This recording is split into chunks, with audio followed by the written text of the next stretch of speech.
एक राजा जो कि बहुत ज़्यादा ताकतवर था। उसने लड़ाई में सभी राज्यों को हराकर उन सब का राज भी हासिल कर लिया। एक दिन उनके महल में 2 व्यक्ति आए और बोले, भले ही आपने दुनिया की सारी जंग जीत ली हो, लेकिन अभी भी आपके पास एक चीज़ की कमी है। राजा ने कहा, किस चीज़ की कमी है बताओ। 2 व्यक्तियों ने कहा, जाने दो, आप उसे हासिल नहीं कर सकते। राजा काफ़ी उतावला हुआ और बोला, बताओ तो सही, वो कौन सी ऐसी चीज़ है। 2 व्यक्तियों ने कहा, आपके पास देवताओं के कीमती वस्त्र नहीं है। राजा ने कहा, उन्हें हासिल करने के लिए मुझे क्या करना होगा। 2 व्यक्तियों ने कहा, यदि आप मुझे आज्ञा दे दो, मुझे कुछ 2 से 3 महीने का समय लगेगा। मैं आपके महल में साधना के जरिए उन वस्त्रों को ले आऊँगा, लेकिन इस बीच मैं आपसे ज़रूरत की जो भी चीज़ मांगूंगा आपको मुझे देनी होगी। राजा ने कहा, ठीक है। यदि तुम धोखा देकर महल से भाग निकले तो। दोनों ने कहा, इतने बड़े राजा को भला मुझ जैसे साधारण व्यक्ति कैसे धोखा दे सकता है। राजा मान गया और दोनों को महल में एक अलग सा कमरा दे दिया। हर रोज़ दोनों राजा से खजाना, धन, आभूषण मांगते। देखते ही देखते 2 से 3 महीने गुजर गए। राजा ने सिपाहियों से कहा, लगता है ये लोग हमें मूर्ख बना रहे हैं, जाकर देखो वहाँ क्या हो रहा है।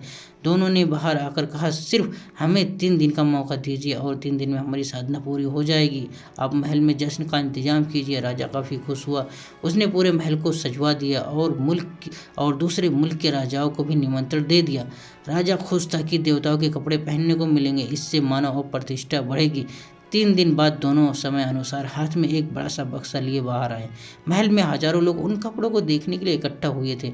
दोनों आए और बोले, जैसे कि आज मैं कपड़े ले आया हूँ, लेकिन मेरी साधना के जरिए मुझे कुदरत की शक्तियों ने बताया कि यह कपड़े हर किसी को दिखाई नहीं देंगे। ये केवल उसे ही दिखाई देंगे जो अपने पिता की सच्ची औलाद है, और जो नाजायज औलाद होंगे उन्हें यह कपड़े नहीं दिखाई देंगे।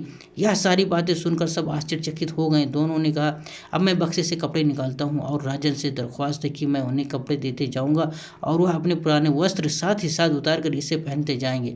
बक्से में हाथ डाला और कहा, यह लो। राजन पगड़ी पहने हुए सभी लोगों और राजा ने देखा दोनों के हाथ में कुछ नहीं है, लेकिन सबको उन दोनों की बात याद आ गई। जो अपने असली बाप का बेटा होगा उसे यह पगड़ी दिखाई देंगे। सब ने झूठ में ही कहा, वाह वाह, क्या शानदार पगड़ी है। राजा ने उस आदेश पगड़ी को उठाया जो थी ही नहीं, और उसके बाद दोनों ने एक कोट निकाल कर दिया जो था ही नहीं। सब ने कहा, वाह वाह, क्या कोट है। राजा ने फिर लेकर पहन लिया। दोनों ने बक्से में हाथ डालकर एक लंगोट निकाली और राजा से कहा, अपनी लंगोट उतारे और एक कीमती लंगोट पहन ले। ऐसा करते करते इतना बड़ा राजा बिना वस्त्रों के खड़ा हो गया और राज में तालियां बजने लगी। वाह वाह, क्या सुंदर कपड़े हैं। सब जानते हुए भी किसी की हिम्मत नहीं हुई उसे कुछ कहने की। दोनों ने राजा से कहा, साधना के दौरान मुझे यह भी आज्ञा मिली है कि इन कपड़ों को पहनने के बाद राजा को एक बार गांव में घुमाया जाए। राजा काफी सोच में पड़ गया कि महल तक तो ठीक था, बिना कपड़ों के पूरे राज मुझे देखेगा तो मेरी क्या इज्जत रह जाएगी।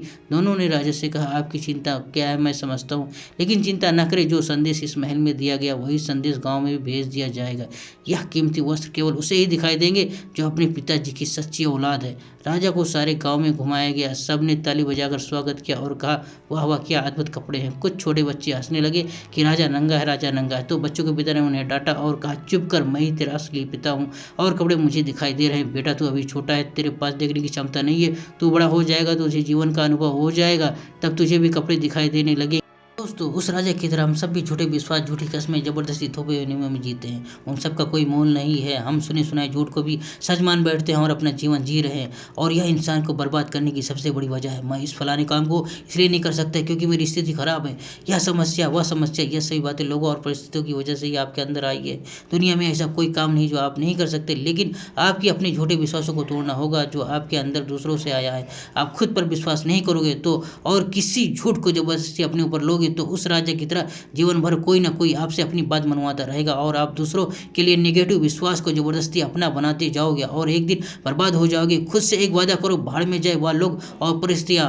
मैं अब दूसरे के लिए दिए विश्वास पर यकीन नहीं करूंगा। मैं अपने खुद से कोशिश करूंगा। आज से और अभी से अपनी तकदीर लिखूंगा। मुझे यकीन है मैं कर सकता हूं। मेरे प्यारे मित्रों, भाइयों बहनों, ये कहानी आप सबको कैसी लगी? अगर अच्छी लगी तो लाइक और सब्सक्राइब जरूर करिएगा।